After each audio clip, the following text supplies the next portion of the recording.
England बनाम भारत, 5वां test और ओवल में दूसरा दिन। सुबह लगा भारत मुश्किल में, दोपहर को इंग्लैंड ने एकदम धावा बोला और शाम होते होते खेल फिर पलट गया।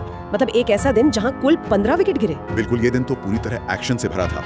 आप देखें तो एक सेशन में खेल एक टीम के पक्ष में जाता दिखा तो अगले ही सेशन में दूसरी टीम हावी हो गई। पिच ने भी मतलब अपना रंग बदला और गेंदबाजों ने इसका खूब फायदा उठाया। 15 विकेट गिरना एक दिन में यह वाकई असाधारण है। तो दिन की शुरुआत भारत के लिए कुछ खास अच्छी नहीं रही।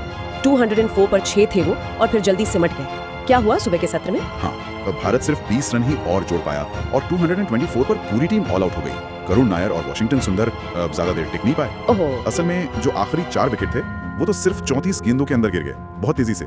इसमें इंग्लैंड के युवा तेज गेंदबाज गस एटकिंसन, उनका बड़ा हाथ था। एटकिंसन, हाँ, उन्होंने तो कमाल ही कर दिया लगता है। 5 विकेट लिए शायद। जी हाँ, 5 विकेट, 53 के आंकड़े। और ये ओवल में भारत के खिलाफ किसी भी तेज गेंदबाज का दूसरा सर्वश्रेष्ठ प्रदर्शन है। अरे वाह! ये दिखाता है कि उन्होंने कितनी मतलब सटीक गेंदबाजी की।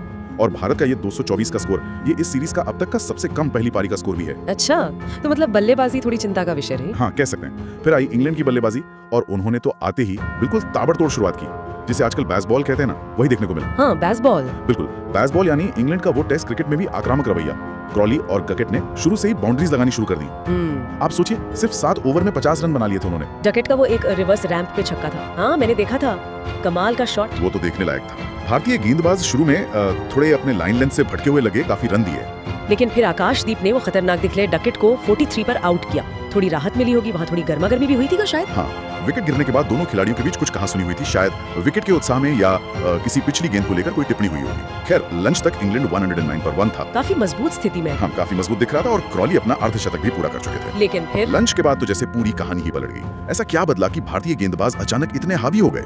मुझे लगता है 2 बातें हुई। एक तो भारतीय तेज गेंदबाजों ने रणनीति बदली, उन्होंने गेंद को थोड़ा आगे पिच करना शुरू किया, स्टंप्स को ज्यादा निशाना बनाया। फिर तो विकेटों की जैसे झड़ी लग गई।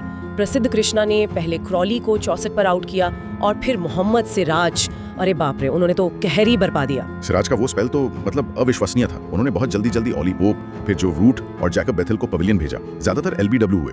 रूट के विकेट के बाद उनकी कृष्णा से थोड़ी बहस भी हुई, सुनने में आया। हाँ, हल्की सी नोकझोंक हुई थी। वैसे रूट ने इस पारी में एक रिकॉर्ड भी बनाया। इंग्लैंड में भारत के खिलाफ 2000 टेस्ट रन पूरे किए उन्होंने। ओके। और कृष्णा ने भी फिर जेमी स्मिथ और ओवर्टन को एक ही ओवर में आउट कर दिया। क्या कमाल की वापसी थी ये भारत की। यकीनन सिराज उस स्पेल में सबसे प्रभावशाली दिखे और अब वो सीरीज में संयुक्त रूप से सबसे ज्यादा विकेट लेने वाली गेंदबाज भी बन गए। 17 विकेट। अच्छा। चाय तक इंग्लैंड 215 पर 7 विकेट खो चुका था, तो भारत ने उस एक सेशन में 6 विकेट लेकर मैच में जबरदस्त वापसी कर ली थी। चाय के बाद हैरी ब्रुक ने थोड़ा संघर्ष दिखाया, एक अहम मतलब अर्धशतक बनाया उन्होंने। हाँ, ब्रुक ने वो 53 रन बनाए और इंग्लैंड को वो जरूरी बढ़त दिलाने में मदद की। उन्होंने सिराज पर एक शानदार स्वीप शॉट पे छक्का भी लगाया था। लेकिन आखिरकार सिराज ने ही उन्हें बोल्ड किया। क्रिस वोक्स चोट की वजह से बैटिंग करने नहीं आए, तो इंग्लैंड 247 पर ऑल आउट हो गया। तो बढ़त सिर्फ 23 रनों की मिली इंग्लैंड को। जी, सिर्फ 23 रन। सिराज और कृष्णा दोनों ने 4-4 विकेट लिए, आकाशदीप को 1 मिला। फिर दिन के आखिरी हिस्से में भारत की दूसरी पारी शुरू हुई और यशस्वी जायसवाल, उन्होंने तो आते ही तेज खेलना शुरू कर दिया। जायसवाल ने अपने हाथ बिल्कुल साफ कर दिए थे। कई आकर्षक चौके लगाए, हालांकि उनके 2 कैच भी छूटे। किस्मत ने साथ दिया। हाँ, वो जरूरी था। लेकिन दूसरे छोर से विकेट गिरे।